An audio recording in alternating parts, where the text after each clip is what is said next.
Thank you so much to Yael Shemer for joining me on today's episode of Women to Watch in PropTech. It is amazing to have my first guest that's from the Forbes 30 under 30. Super excited. For anybody that doesn't know Yael already on the PropTech circuit, I'll let you introduce yourself, Yael, and tell us a bit more about your journey into PropTech. Yeah, hi everyone. It's so good to be here. So I started TULU back in 2019 with my co-founder Yael Shemer. We've grown it to 500 locations worldwide in over 60 cities. And the premise is very simple. When you live in a big city, you have a small apartment, you move around a lot, and you don't need to own everything. So TULU offers you a platform in your building where you can go downstairs, grab a vacuum, projector, scooter, drill, printer, and a lot of other household things, and you can just use them by I the app. was obviously doing some research on TULU. Obviously, we've worked together for a little while, but it has now got to the point that you have somebody using TULU and your products every 10 seconds. So do you just want to talk us through how you've made it to that milestone? Yeah, well, TULU was always like a go big or go home kind of play for us. And we really knew that at the end of the day, we are competing against the buying economy. And we're not just creating habits, we're really creating a standard and an infrastructure, because it's really ideal to tell people, hey, you should go rent things. But if they don't have the infrastructure, where would they rent a vacuum or a projector?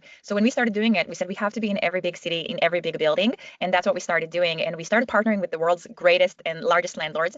We work with, to name some, from the student housing side with Price and with Greystar and with Article Student Living. And then we work with Bozzuto and RXR and Moynihan and Brookfield and so many others. So when we partner with them, they start thinking about TULU as a very foundational part of the way they designed their building. And then it's just going to become the next gym and the next amenity that we're hoping will be in every building worldwide. Yeah, I love that. So in terms of where you're going to take this now, I mean, you've your total funding has just rocketed. I think it was just last week you guys made the announcement. So you're now at 37 million, which is an amazing milestone. So what are you going to spend all your money on? Well, as an entrepreneur, funding is amazing, but it's fuel, and this fuel will really get us to the next 1,000 and more locations. We're also looking at developing our AI. We currently use AI to get consumer insights. So every time someone is using someone at TULU, they're able to give us feedback via our app.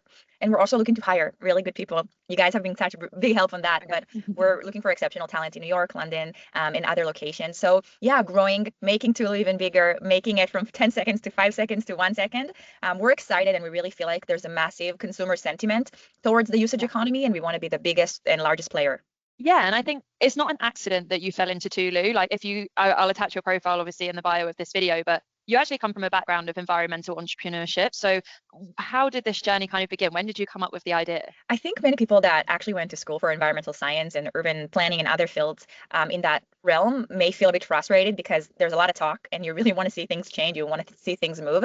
And I was just one of those people that I was sitting in a classroom and I said, no, I don't want to just study this. I want to do and shape the way cities are being built and the way buildings are being designed. So it was just a really gut feeling of like, how am I going to be out there doing things? And I found entrepreneurship to be the best tool. And I ended up going to a fellowship at MIT called DesignX, and part of a greater program called OGS. Highly recommend to look it up. And I met my co-founder there, and luckily we were both very much obsessed with buildings, and that led us to work together. Obviously, you've been on quite a journey with him ever since. You are in the 2% club, so not only Forbes 30 under 30, which is probably even lower percentage, but only 2% of funding actually goes into female founders across the tech sphere. So you are already in the minority of the minority. So did you find that, coming into that dynamic and you being a female founder was a superpower? Did you notice any difference in experiences or treatments that you had with your co-founder, or was it not really something you noticed at all? I think of course you notice it, but I'm also a first-time founder. So for me, it was always, being young and TULU really being my first real job. I was in school and a waitress before, and of course I've done many initiatives, but TULU was really my first jump at 25. So I feel like it is an advantage. At the end of the day, I am really fascinated by how to change behavior and change people's lives. And I think being a woman and being someone who's a consumer of many of the brands that we're offering today helps me be a better builder. But at the end of the day, I think what TULU does bring to the table is a diverse team.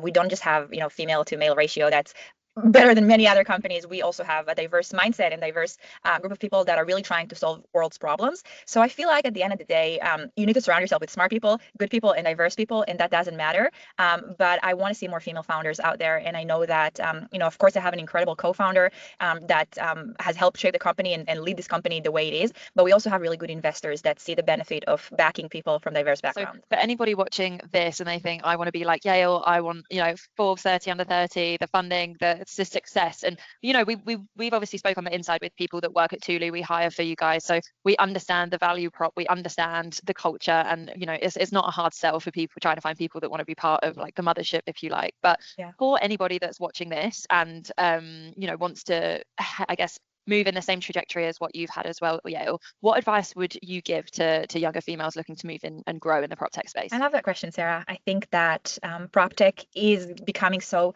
greater than what we know. It's really shaping the way we live in buildings, in cities, in the way we use things. So I would say, if you find a company that you like, just apply for it. Don't worry about your background, worry about your intention. Do whatever you can to get hired, message everyone on LinkedIn, and really push yourself forward. I think people underestimate the power of trying harder. Sometimes people just look for the regular route, but I think if people get creative and if they really want to get a job, there's so many other things that they can do to actually get that job, and maybe propose a project. There's, plenty of other things. But I would say that if people are interested in PropTech, get curious, read books, message to other people working at PropTech, and get yourself inside. Go to happy hours. There's so many ways to get involved, and it's truly an amazing industry that I really want more people to be a part of. Well, let's see what comes of this. You may have people reaching out and they want you to be a mentor or whatever it might be, but this is hopefully through these conversations creating that space that next time there is a conference or next time there is a networking event, women in prop tech are more aware of other women in prop tech, and it kind of sometimes all you need is that one person in the room, isn't it, where you feel like you have a safe space, or even just on the recruiting side, somebody that you feel like is batting for you and your candidacy. So yeah, that's great advice, and I look forward to seeing how many people we can bring in and help TULU grow next year. I'll definitely be cheering you guys on, not only from the sideline, but yeah, internally as well. I think it's a great product, and I love what you guys have done so far. Thank you so much, Sarah, and we love working with you guys and really feel supported in growing this company even bigger when having partners like you guys.